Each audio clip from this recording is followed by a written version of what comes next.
Blog Talk Radio.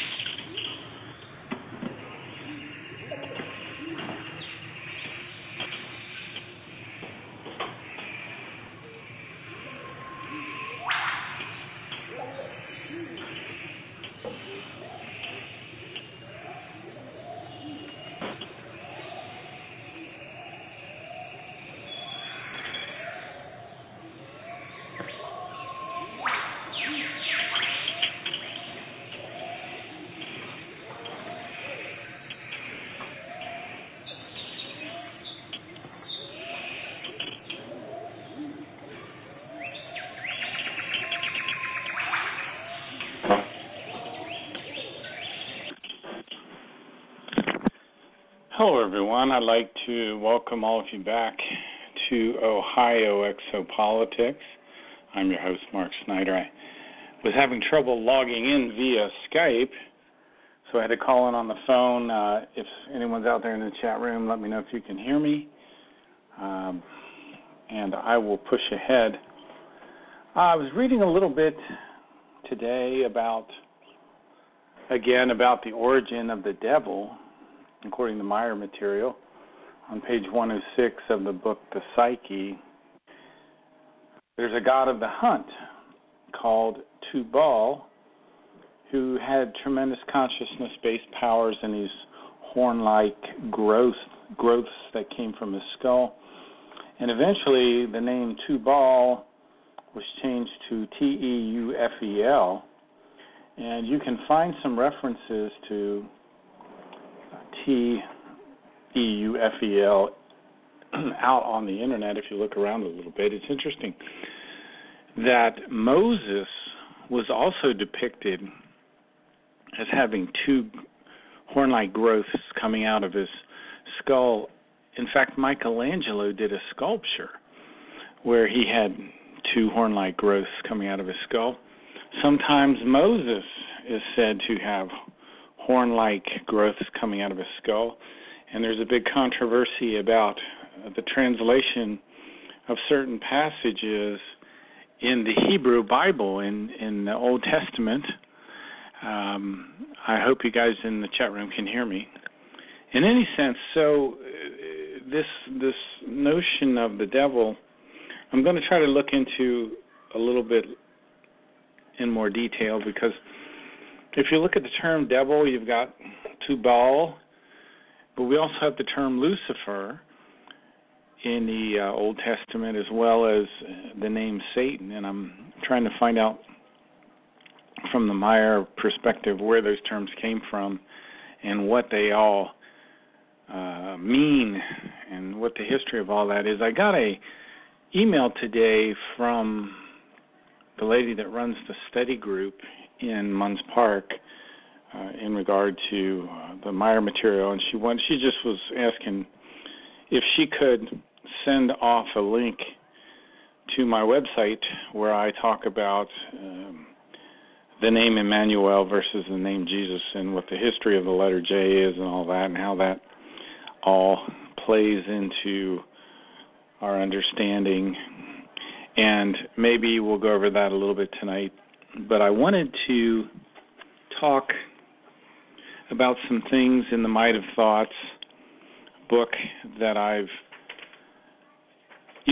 study this book a lot, and if you've listened to this show before, you'll be aware of that. Now, what's challenging about this book is the material is extremely dense. I'll say that. You could take one sentence out of this book and probably spend weeks on it to really get an understanding of it. There's a particular sentence I've been looking at now. It says, "But human beings who do not overcome their weaknesses and do not free themselves from the content of their negative and destructive thoughts remain weak, wretched, and miserable." And there's two interesting things here. One is the word overcome. So we have to overcome weaknesses. So you have to look into your life and try to identify those areas that are weaknesses for you. I certainly have identified a few of my own. And those are things we've got to overcome. And we also have to free ourselves from the content of thoughts that are unhealthy, that are negative, and which tend to repeat. If you've ever noticed that we tend to repeat our negative thinking, and the might of thoughts compares our consciousness to a tree, and the tree has roots which are unseen, and it has a crown and a trunk which is seen. And the foundation of your life is based on these understandings that there is below the surface. And there is an internal and an external growth that has to be in balance. But if this imbalance occurs between the inner and the outer, then the tree will collapse in stormy weather. And you notice that the Meier material is always talking about maintaining this idea of a balance. And I've been looking at some of the lectures of Nassim Haramein, and he's one of the things he's trying to do is figure out the structure, what he calls the structure of the vacuum, which is he calls space. And he always mentions that there has to be a balance there. And he goes into the scientific reasons why the structure of space has a balance to it. If you read the beginning of the book, The Might of Thoughts, Elizabeth Moosberger says that the book is dedicated to a humankind that's ill in its consciousness so that we can find our way back to the creational natural way. So this is the most practical, in many respects, practical book of the Meier information, because learning to control our thoughts is the key to having effective striving, which is a creational natural law we've talked about. It's also the key to happiness. And the evolution of our consciousness can only occur through independent thinking. And the problem today is because of our media, there is an incredible amount of dependent thinking. And even Askett, Billy's second mentor, said that the reason that they have to write these prophetic things for Earth peoples is to make us think independently so we can find the truth for ourselves.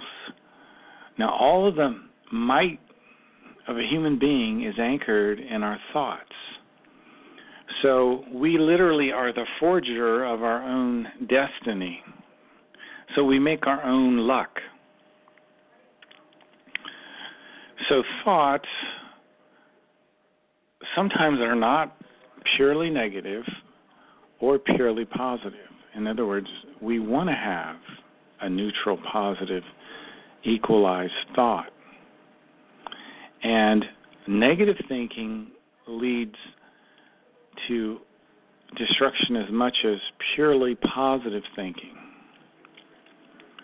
So our consciousness is like a garden, and if we have negative thoughts in our consciousness, these are like weeds in our garden. We have to go through the process of pulling out these weeds, and what that requires us to do is to clarify things. In other words, you have to go in and look at your own thoughts and sometimes make your thoughts clearer and easier to understand to avoid confusion and uncertainty. And confusion comes from when things are poured together and the boundary is lost between things.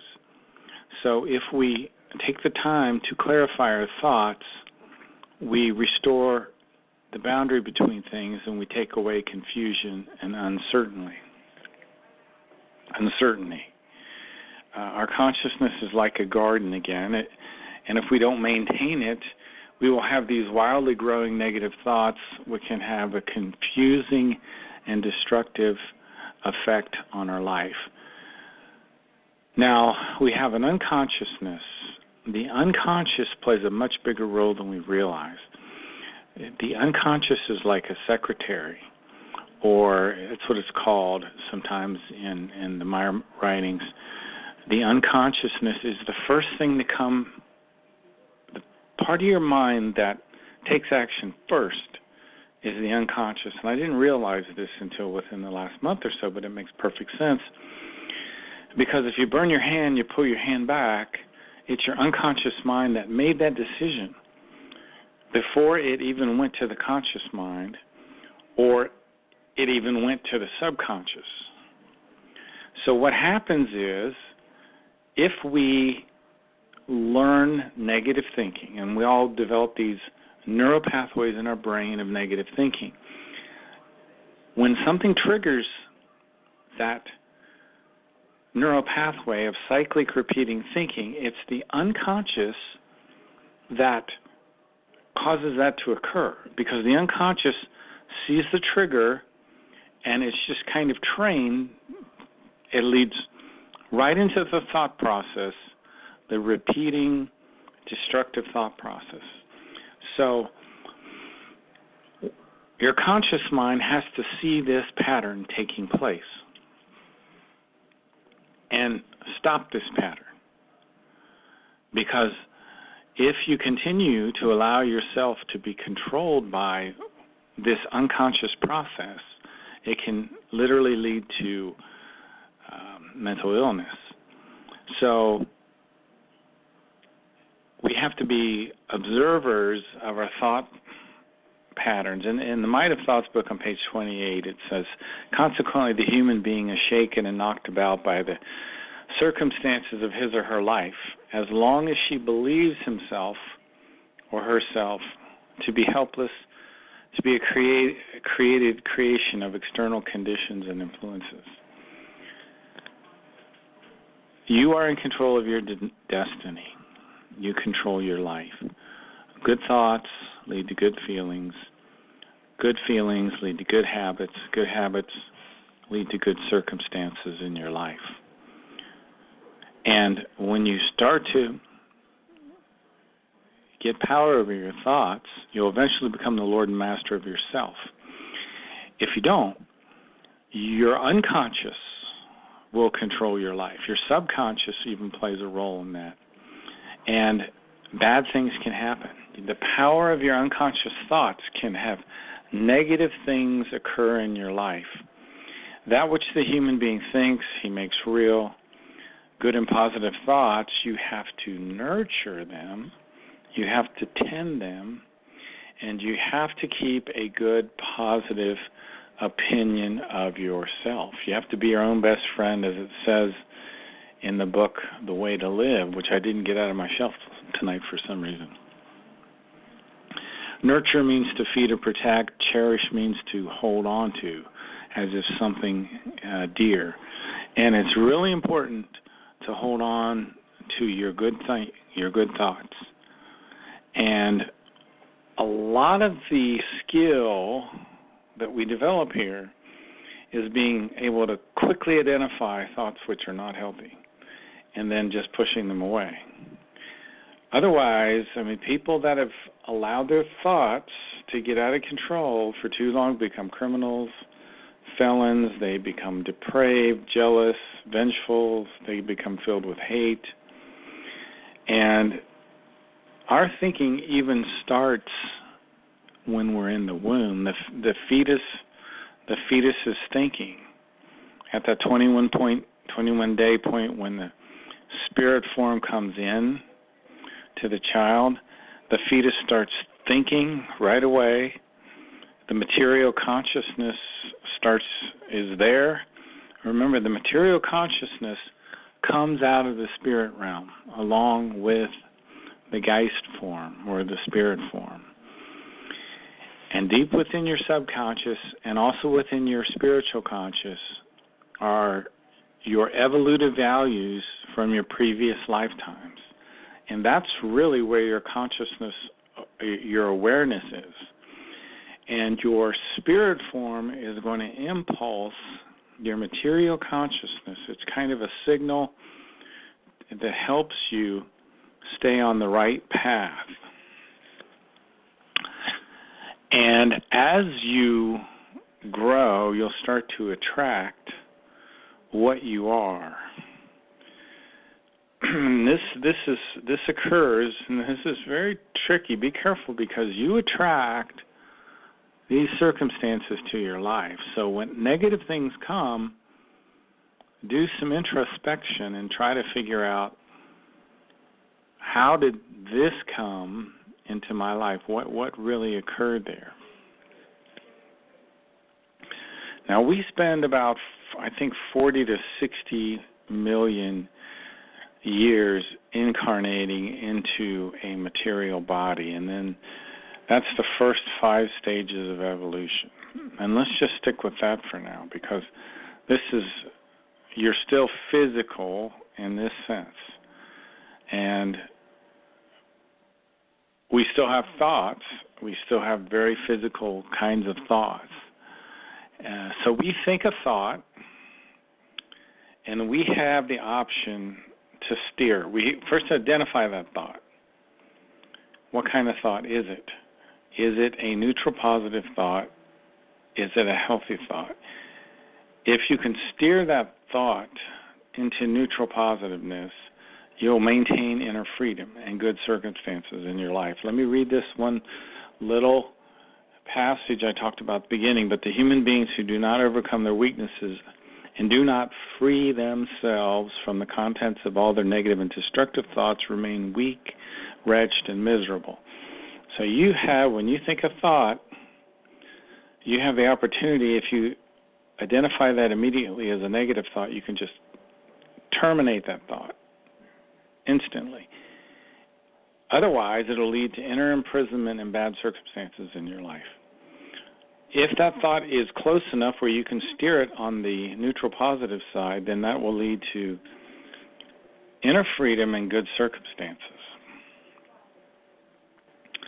Now, there's something called wish dreams and prayers.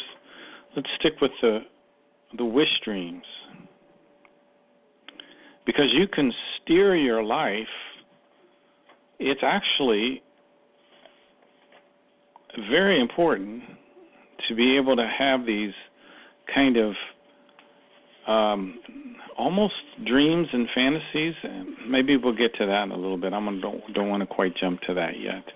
But I was studying that today, and how important it is for society to have people that, it's part of evolution of the whole society, is thinking and looking forward to things and approaching new thoughts and new ideas. Now, if you go down the wrong path in your thinking becomes imprisoned.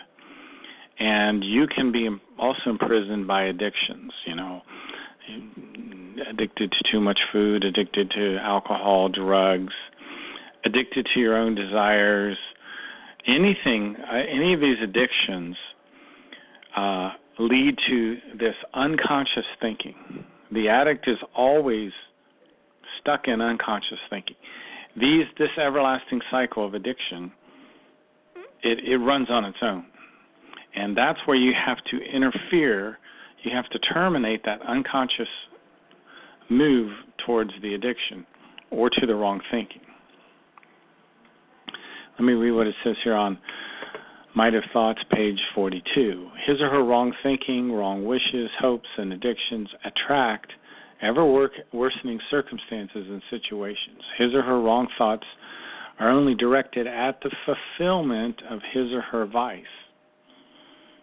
It could be playing video games, pick your vice. I don't know what your vice is.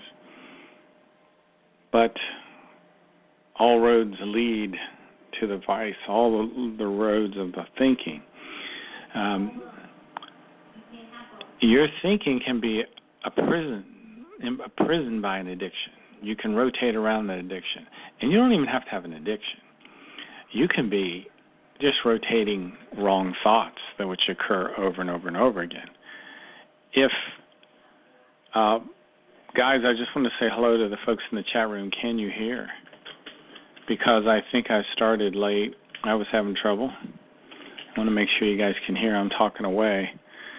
Okay, good. Any sense? Let me continue. However, now listen to this. This will blow your mind. This blows my mind. However, the rule is that the human being does not think consciously, but largely unconsciously.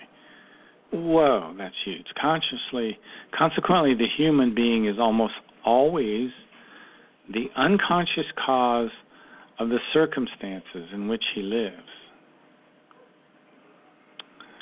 So the unconscious mind is that which processes things automatically.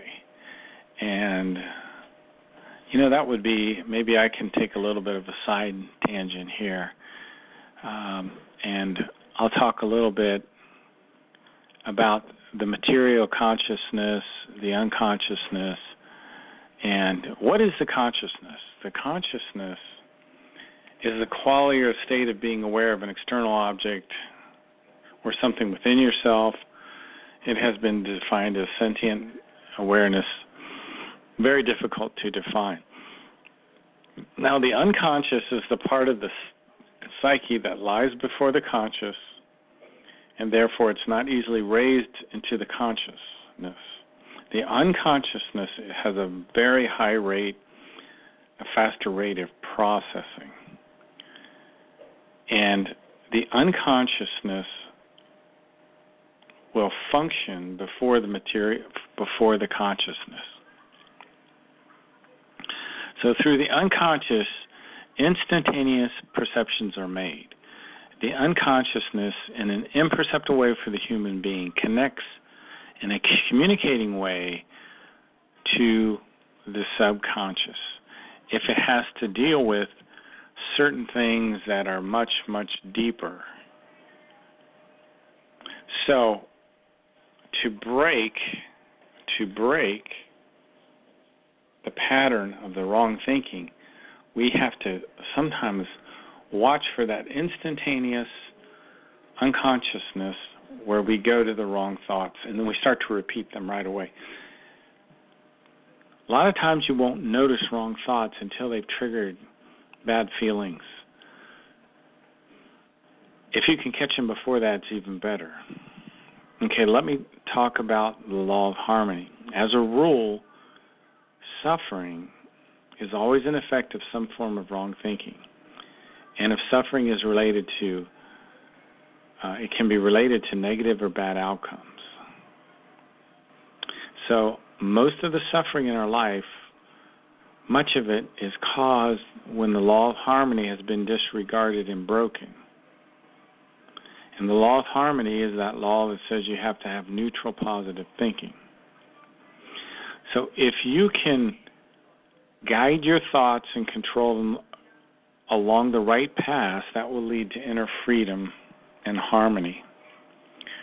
And the law of harmony is neutral positive thinking. Now there's something interesting. It's called the collective subconscious. We here on the earth have a collective subconscious. All the people of the earth are connected subconsciously in a way that we don't understand yet. So that's how incredibly powerful your thoughts are, in that you can affect many other people. And I believe you can affect people that you haven't even come into direct contact with. So anyway, this term, the term cognition, is a collective term for all processes, manifestation, structures which are associated with the conscious and unconscious perception. There's also pre-conscious thoughts. These are thoughts that are coming out of the unconscious into the subconscious and bubbling up to the conscious mind. So what I'm saying is develop the skill to see the fast, super quick unconscious thoughts, you can kind of detect them. They'll go so quickly, but then you can start to intercept them. This will take a while. This doesn't happen overnight. If you don't get them in the first shot, the second thing you can look for is the bad feeling, because thoughts that are not neutral positive will generate bad feelings, okay? Now, the other thing that can happen, generally feelings always come from thoughts. Now, emotions, which are a little different than feelings, emotions go suddenly, where feelings grow out of the thoughts. Emotions are able to create thoughts, which is something you got to watch out for.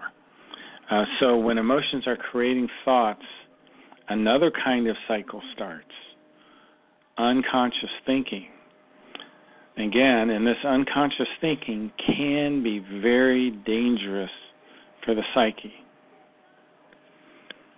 So our cognitive process is a whole lot more involved than just conscious thinking. Now, let me just pick an emotion. Let's say anger and rage, for example. Billy's has an article about anger and rage. And it says that anger and rage are not the same thing. They're different. During the emergence of rage, the thoughts and the feelings run out of control and emotions run free. In rage, the emotions run free. Rage then must try to be met with a feeling of love and feeling for others. And sometimes rage is defined as a violent, uncontrollable anger. Anger is an uncontrolled outburst, but rage is a little more intense. But both of these, anger and rage, can lead to a loss of discernment. And discernment is the ability to judge. Discernment means to see and perceive clearly. It's very dangerous when you start to lose discernment. So you start to lose your discernment through rage. Now, I've talked about this before. Anger harms our livers. Marion Eulinger from Switzerland has written an article about that the degenerative negative frequencies that we send out in the mind when we're shouting or when we're angry are very toxic for our cells. Our liver cells, the hepatocytes, are effective in such a way that they will degenerate and cancer cells are built. So generally, many times, angry people will end up with cancer. So try to focus your life on being neutral positive, being content, being happy. Your life depends on it. See, emotions are reactions, and they can actually create thoughts. And not good thoughts, usually. Emotions, they rise spontaneously, and they're hard to bring under control. Emotions arise so quickly, many times we cannot detect them, and emotions are impossible to steer. You've got to just cut them off.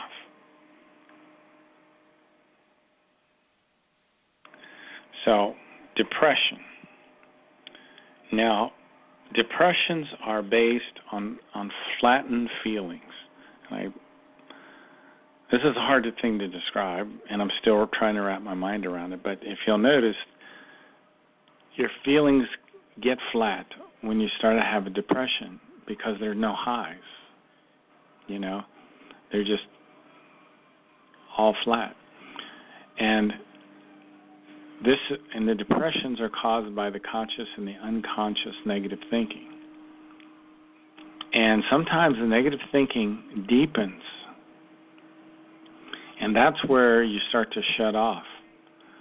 And it's not good. Positive thoughts, you have to learn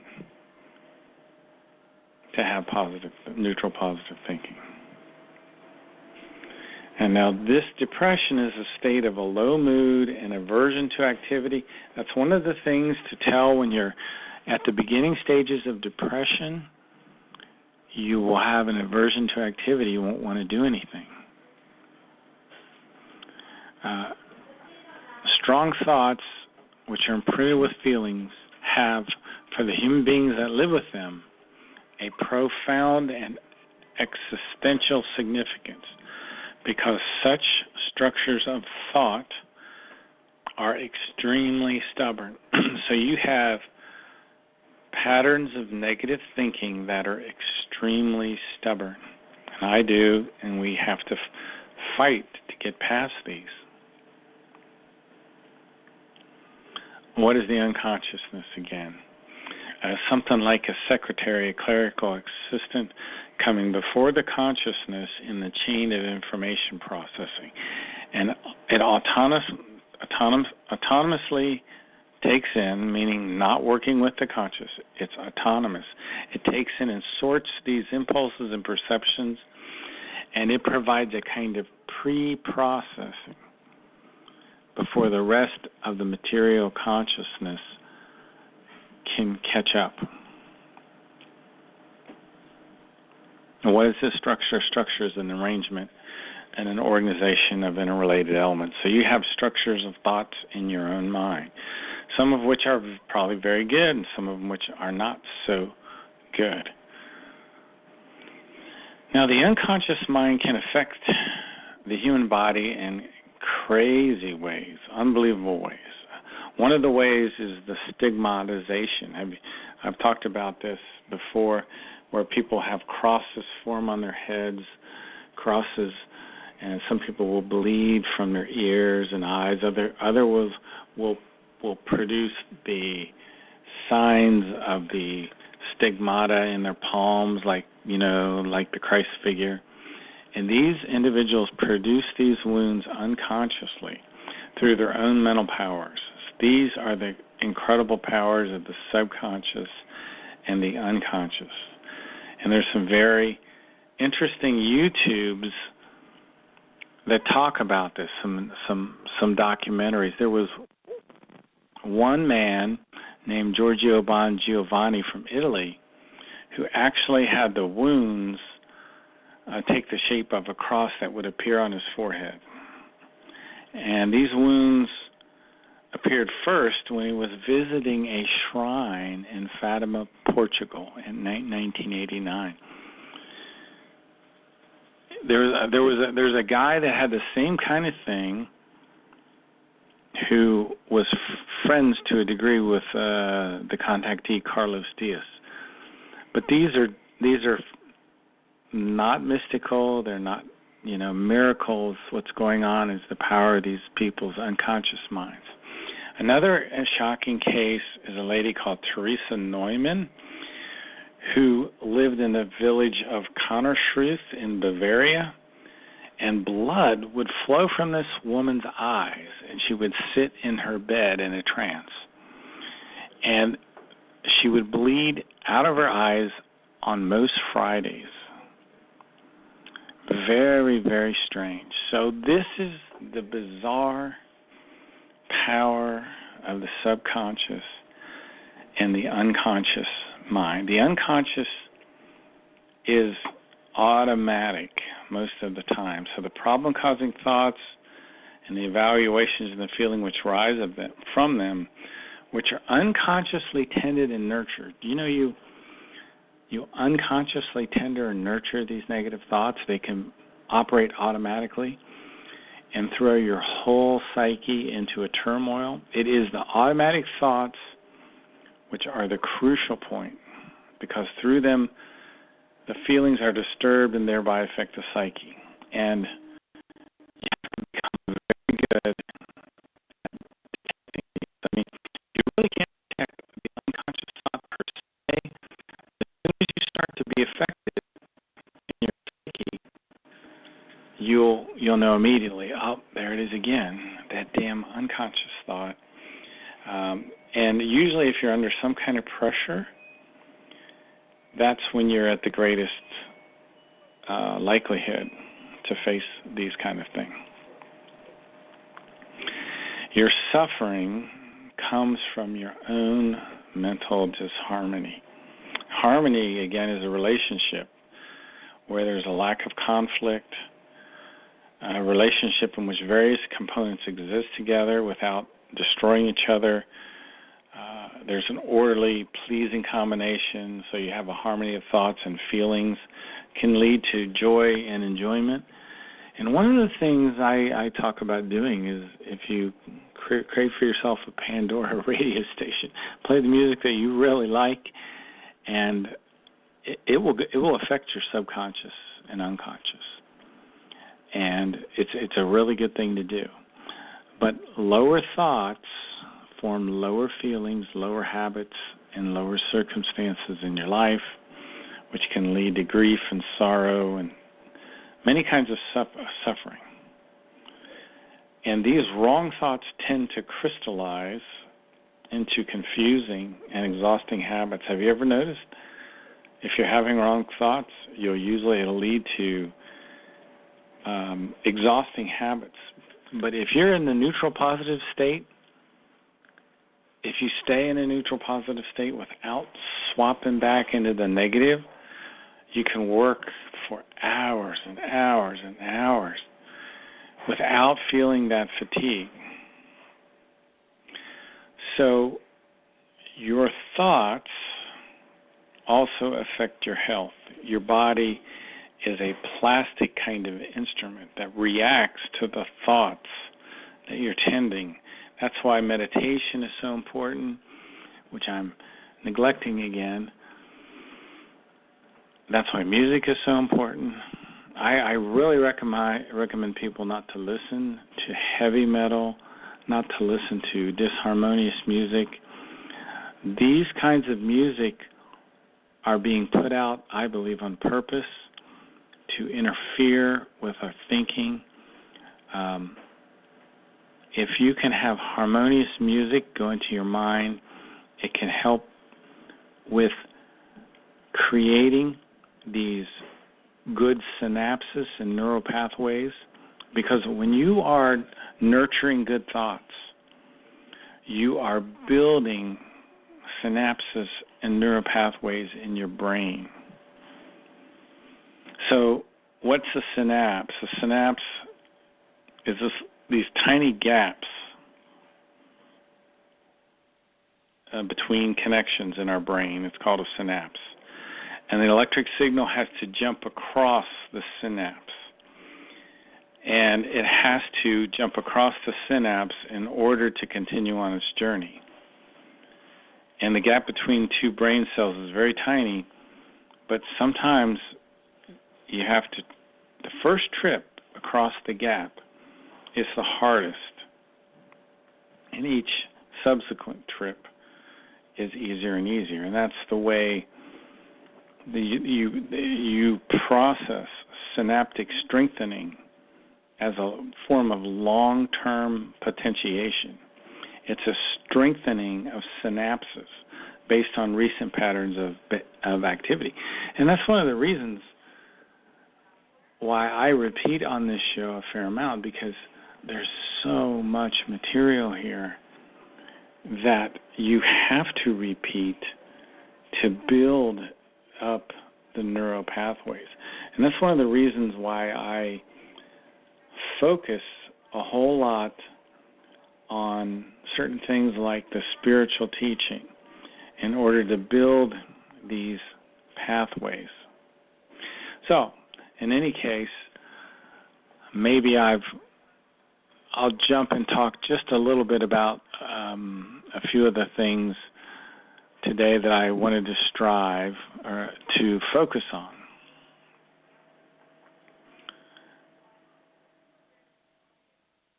So, if you live according to the creational natural laws, then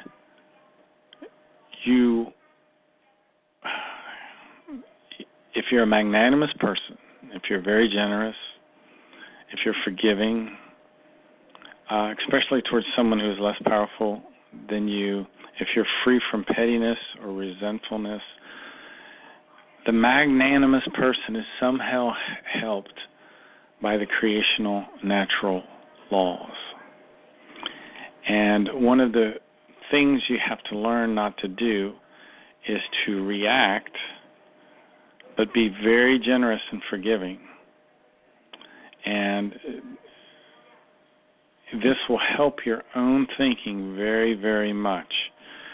And it's a very, very important thing to do. Don't allow your thoughts to drift. Take control of those thoughts and steer the ship, your ship, to solid ground. And take the helm of your thoughts tight and don't let anyone rip that away from you. Hold on to that steering wheel and maintain optimism, no matter how difficult of circumstances. And real optimism is very important. And it's very important into creating good, positive things in your life. Optimism is hopefulness, it's confidence. Optimism is a mental attitude, it's a worldview. Optimism seems to have an effect on our health. There's been a lot of studies done on this, and optimists tend to emerge from difficult circumstances with less distress. There appears to be a coping with optimism. The optimist is more likely to face problems head-on and take constructive steps to solve their problem. So anyway, I wanted to also a little bit tonight talk again about, first of all, let me talk a little bit about creation, because I was thinking about this week.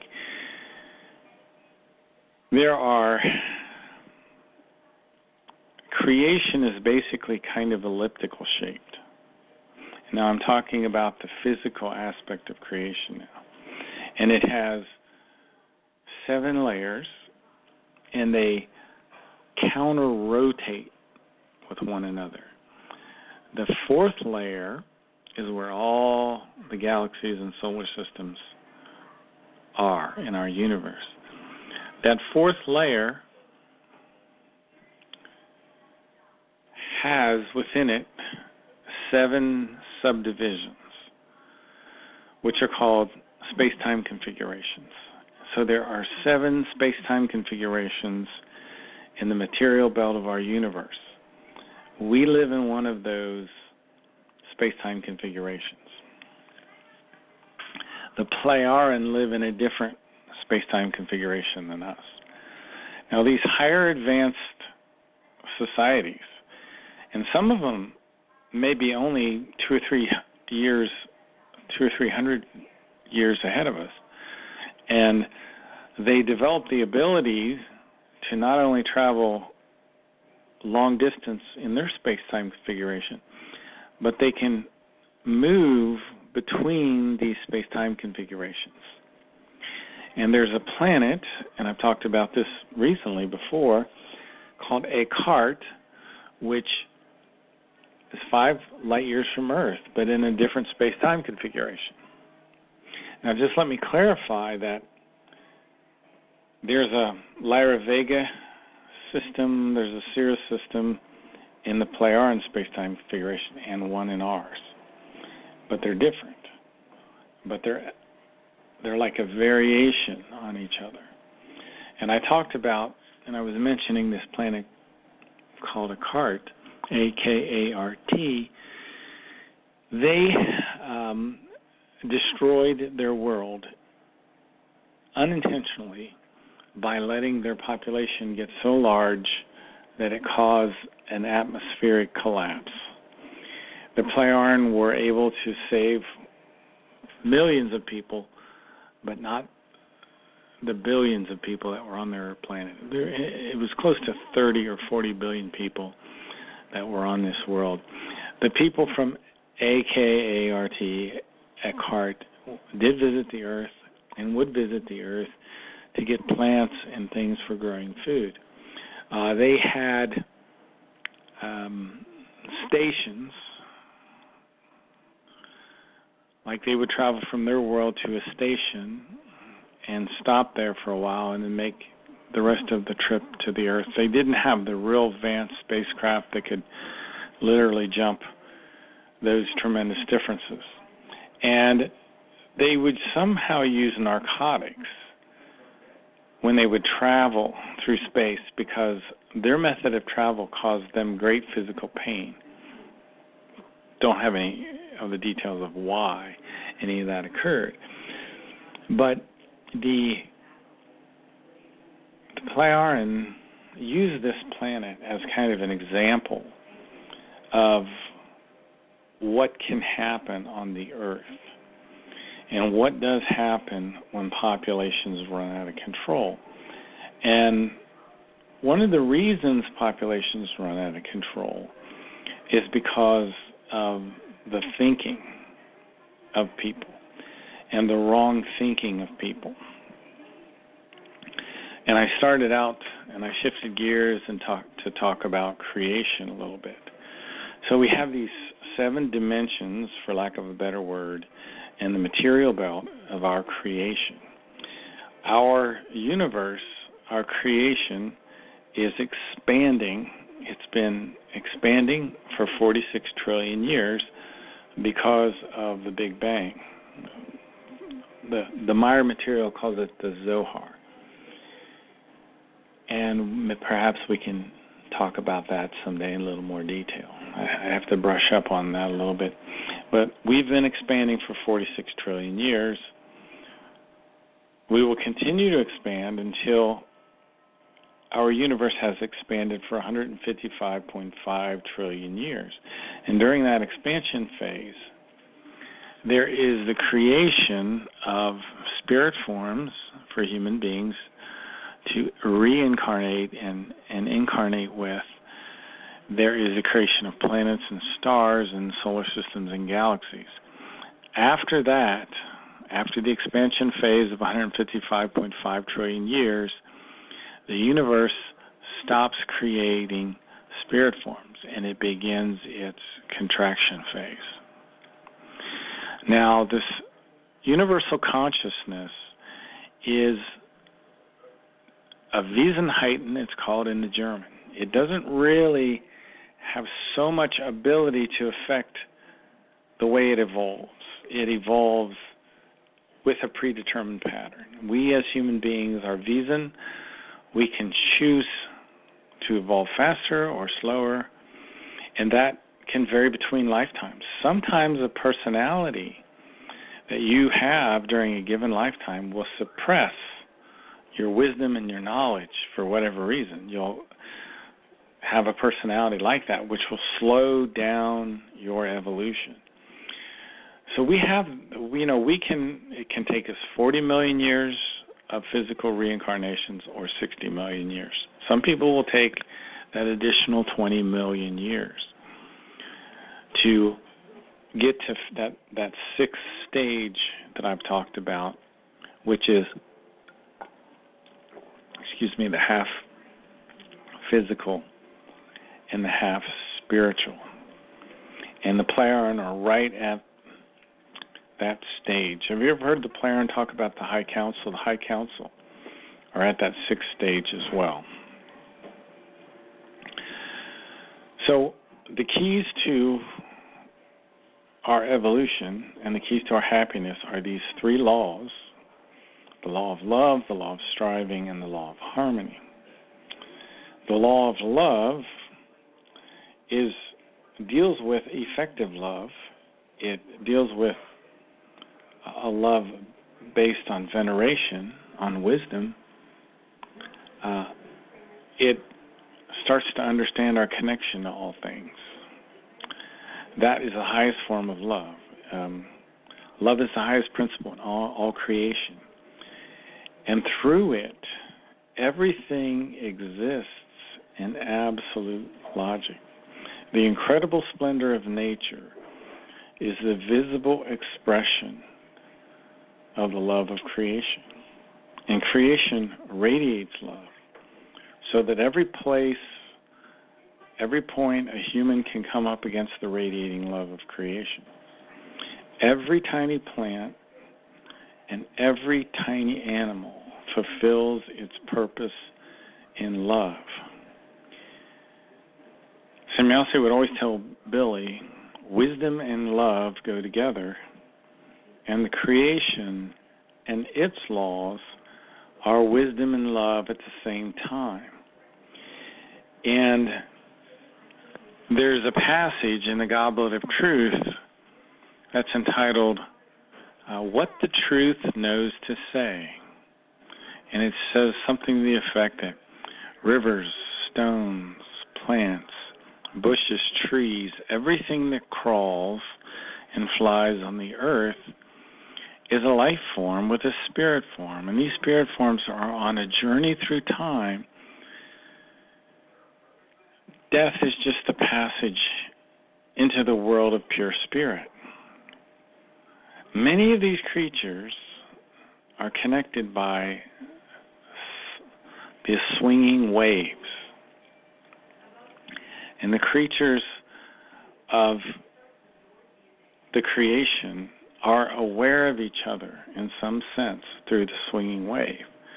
And you can see flocks of birds fly and move together, and schools of fish move together. They're affecting each other through the swinging wave.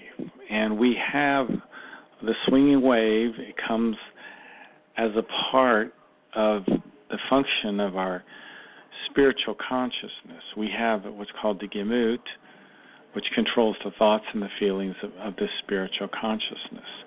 And eventually we can harness these swinging waves to do amazing things. For example, Samuelse would have burned photographs that Billy had from one of their trips into the future, where they saw, and Billy got to take pictures of San Francisco. But Samuelse didn't want those pictures in the future, when the earthquake occurs, to be released yet. There was reasons why they shouldn't be. So she had the ability to burn those photographs with her mind. And some of these abilities come from the swinging wave that's a part of the spiritual consciousness and enhances the material consciousness as well. So these are just some of the ideas associated with our spiritual life. Now, the law, I talked briefly about the law of love. There's also the law of striving, which is the fundamental law of all evolution. With no striving, there is no life. Without striving, there is no life. The law of striving is critical. Your striving is much more effective if you can stay within the law of harmony and keep your thoughts neutral, positive. Now, there's something called the creation spirit energy, and this weaves throughout our entire universe. The entire universe is laced with this creational spirit energy. It's an intelligence of its very own. But the word intelligence here is not like the intelligence of a human being. This intelligence has the effect of bringing forth life forms. So the spirit energy enlivens life forms. The spirit energy that I'm talking about also exists in microbes, bacteria, viruses, and rocks and stones and sand and water. And that's one reason why the creation is referred to as Wesenheiten. It doesn't have a personality, just like the ocean, the Pacific Ocean, doesn't have a personality. Yet there's life there. And if you listen to, again, Nassim Haramein, he'll say that all life emerges from the water, which I find very, very interesting. So we have a little fragment of this universal consciousness in the middle of our brain in an area called the superior colliculus. The spirit form is the part of us that never dies. It's a part piece of creation. It enters into the physical body. It causes the heart to beat. 21 days after the sperm fertilizes the egg, it's no larger than a needle point, which is also very interesting because if you can look up at the night sky, you can see all these little lights, these little needle points of energy. And it's almost like we have a tiny little star in our middle of our brain. That's just my own observation. I have never heard the Meier material say that. It's just kind of something I was thinking about. This power of your spirit form is enormous. It spreads throughout the body like a web over all parts of the body, inside and out. And when you die, this spirit energy, it stays in the body for about 3 hours. And if you can harvest organs within those 3 hours, they'll be very, very healthy. If you go past those 3 hours, then the organ donating is typically not successful. The goal of your spirit form is to collect wisdom and knowledge through these countless reincarnations and eventually merge back with creation. Your spiritual consciousness has these impulses and swinging waves. It's much like electricity that powers machines or light bulbs.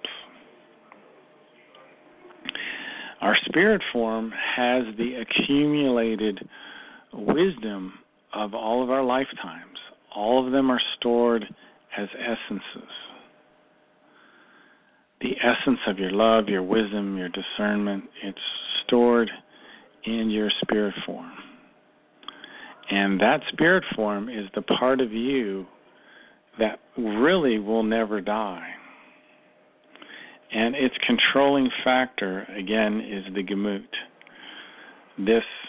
And there's a process which occurs in your spiritual consciousness called Empfindung. And the Empfindung is this purely spiritual process that takes place because of the Gemut. And the Empfindung receives the swinging waves, which are part of our spiritual nature. The Empfindung is the counterpart to feelings in the material consciousness. The Empfindung is associated with the spiritual consciousness. The Empfindung is a noun. It's called fine spiritual perception.